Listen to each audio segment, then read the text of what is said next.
जय जिनेन्द्र दोस्तों, आज मैं जयश्री डागा अरिहंत देव गुरु और धर्म की कृपा, आज्ञा, मार्गदर्शन और संरक्षण में उवासग दशाओं नामक आगम का हिंदी अनुवाद, जिसका नाम उपासक दशा है, शुरू करने जा रही हूँ। उम्मीद है आप भी इस स्वाध्याय का लाभ उठाएंगे और जितना हो सके इसे अधिक से अधिक लोगों तक पहुंचाएंगे। शुरू करते हैं भूमिका से। आज का भाग ऑडियो रहेगा। बाद में जो 10 श्रावकों की कथाएं हैं वो वीडियो फॉर्म में करने की पूरी चेष्टा करूंगी। शुरू करते हैं भूमिका से। उपासक दशा द्वादशांगी का 7वां अंग है। वृत्तिकार अभय देव सूरी के अनुसार प्रस्तुत नामकरण 2 दृष्टियों से किया गया है। इसमें उपासकों की अवस्था का वर्णन है, इसलिए इसका नाम उपासक दशा है। दूसरा, इसमें 10 श्रावकों का जीवन वृत्तांत है, इसलिए सूत्र का नाम उपासक दशा है। श्रमण परंपरा में श्रमणों की उपासना करने वाले गृहस्थों को श्रमणोपासक या उपासक कहा गया है। भगवान महावीर के अनेक उपासक थे। उनमें से 10 मुख्य उपासकों का वर्णन करने वाले 10 अध्ययन इसमें संकलित है, यानी कलेक्टेड है। उपासक दशा श्रावक धर्म का प्रतिनिधि आगम ग्रंथ है। श्रावकाचार का प्रतिपादक यह प्रथम अनुत्तर ग्रंथ है। मुनि का आचार धर्म अनेक ग्रंथों आगमों में मिल जाता है, किंतु गृहस्थ का आचार धर्म मुख्यतः इसी आगम में मिलता है, इसलिए आचार शास्त्र में इसका मुख्य स्थान है। इसकी रचना का मुख्य प्रयोजन ही गृहस्थ के आचार का वर्णन करना है। प्रसंगवश इसमें नियतिवाद के पक्ष विपक्ष की सुंदर चर्चा हुई है। इसमें उपासकों की धार्मिक कसौटी की घटनाएं भी मिलती है। भगवान महावीर उपासकों की साधना का कितना ध्यान रखते थे और उन्हें समय समय पर कैसे प्रोत्साहित करते थे, यह भी जानने को मिलता है। उपासक दशा में 10 अध्ययन जिन विशिष्ट श्रावकों के नाम के आधार पर रखे गए हैं वे हैं आनंद, कामदेव, चुलनिपिता, सुरादेव, चुल्ल शतक, कुंडकौलिक, सुदाल पुत्र, महाशतक, नंदिनी पिता, लेयिका पिता। प्रथम अध्ययन में आनंद श्रावक की जीवनचर्या का विशद वर्णन है। आनंद भगवान महावीर का प्रथम 12 व्रती श्रावक बना। उसने 12 व्रतों को विधिवत समझकर नाना मर्यादाओं और अपवादों के साथ स्वीकार किया। उसने अपनी धर्म पत्नी को 12 व्रती श्राविका बनने की प्रेरणा दी। अंतिम समय में उसने श्रावक की 11 प्रतिमाओं की आराधना की, संलेखना और अनशन स्वीकार किया। इस अध्ययन में कुछ मननीय संदेश निहित है। एक श्रावक अपनी साधना के द्वारा विशिष्ट अतीन्द्रिय ज्ञान को उपलब्ध हो सकता है। अतीन्द्रिय ज्ञान साधना सापेक्ष है, व्यक्ति सापेक्ष नहीं। दूसरा, भूल को स्वीकार करना महानता का लक्षण है। क्षमा याचना उसके परिष्कार का एक रूप है। यदि एक मुनि श्रावक के प्रति भी असम्यक कथन अथवा व्यवहार करे तो उसे क्षमा याचना करनी चाहिए। तीसरा, यथार्थ को विनम्र भाव से स्वीकार करने का मनोभाव होना चाहिए। चौथा, भगवान महावीर के द्वारा अपने परम विनयी शिष्य और भावी केवली गौतम को आनंद से क्षमा याचना करने का निर्देश क्षमा की प्रतिष्ठापना का उत्कृष्ट निर्देशन है। छोटा हो या बड़ा, अपनी भूल के लिए क्षमा मांगना साधक का धर्म है। पांचवा, मुझसे भूल नहीं होती, यह अहंकार किसी व्यक्ति में नहीं होना चाहिए। गौतम जैसे महाज्ञानी महामुनि से भी भूल हो सकती है, फिर हम अपने ज्ञान का अहंकार क्यों करें। नेक्स्ट, ज्ञान अनंत है और बोध ससीम। यह प्रकरण ज्ञान की अनंतता और बोध की ससीमता का एक स्वयंभू साक्ष्य है। 10 उपासकों में से 7 उपासकों को धर्म आराधना से विचलित करने के प्रयास हुए। उनके विचलन के हेतु समान नहीं है। 7 में से 2 उपासक विचलित नहीं हुए।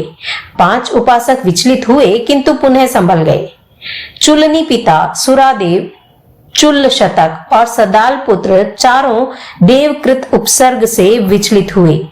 चुलनी पिता अपनी मां को मारने की कुचेष्टा को देख प्रकंपित हो गया। सुरादेव के विचलन का हेतु बना 16 भयंकर रोग उत्पत्ति करने की धमकी। चुल्ल शतक के विचलन का कारण बना 18 करोड़ स्वर्ण मुद्राओं को बिखेरने का भय। सद्दाल पुत्र के विचलन का हेतु रहा पत्नी को मारने का उपक्रम। रोग का भय, धन की आसक्ति, भार्या और मां के प्रति प्रेमानुराग, ये विचलन के हेतु बन गए। इससे यह स्पष्ट होता है कि भय और आसक्ति साधना के विघ्न हैं।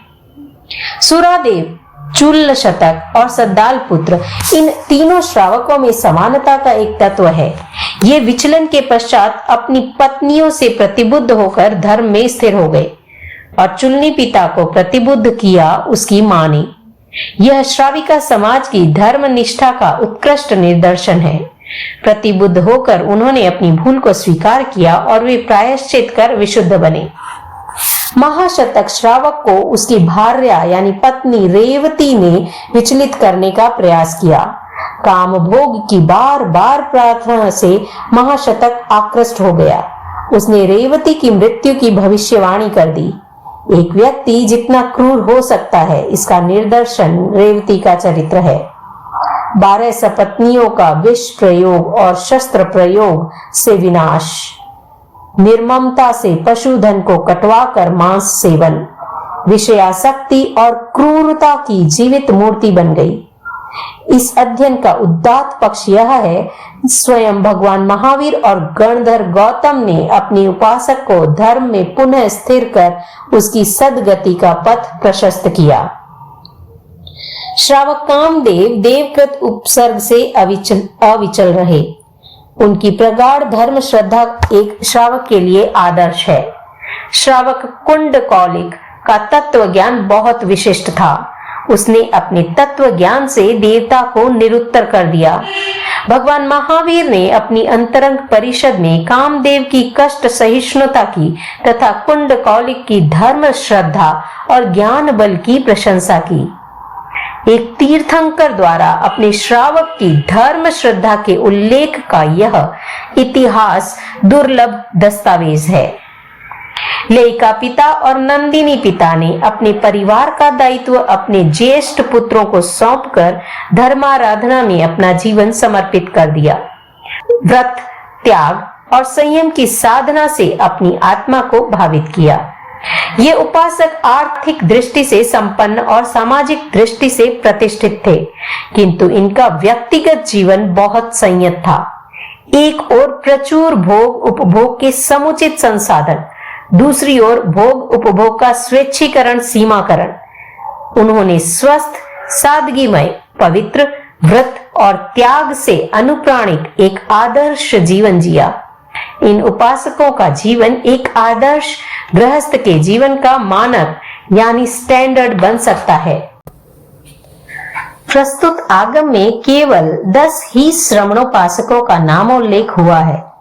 यद्यपि भगवान महावीर के शासनकाल में श्रावक तो बहुत हुए हैं, फिर 10 ही क्यों? यह एक जिज्ञासा है और इस जिज्ञासा का समाधान मुख्यतः 2 तर्कों के आधार पर किया जा सकता है। जिन श्रावकों का जीवन अपने आप में किसी वैशिष्ट्य से युक्त था और दूसरा जो एक भवावतारी थे, देवलोक से च्युत होकर मोक्ष में जाने वाले थे, उन्हीं 10 श्रावकों का जीवन वृत्तांत इस आगम में समाहित है। उपासक दशा श्रावक धर्म का प्रतिनिधि आगम है। इसमें 10 उपासकों के जीवन वृत्त के माध्यम से अध्यात्म के महत्वपूर्ण रहस्यों का अनावरण हुआ है। इस आगम के वाचना प्रमुख हैं गणाधिपति तुलसी, प्रधान संपादक आचार्य महाप्रज्ञ और आचार्य महाश्रमण और इस आगम का अनुवाद, टिप्पण आदि का आलेखन आगम मनीषी मुनि दुल्हराज जी ने किया है। इस कार्य में मुनि जितेंद्र कुमार जी ने गहरी श्रम निष्ठा का परिचय दिया है। मुनि राजेंद्र कुमार जी और मुनि दिनेश कुमार जी भी वीक्षा समीक्षा में योगभूत रहे हैं।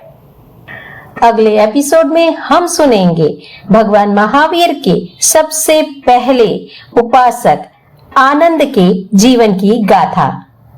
तब तक स्वस्थ रहिए, मस्त रहिए।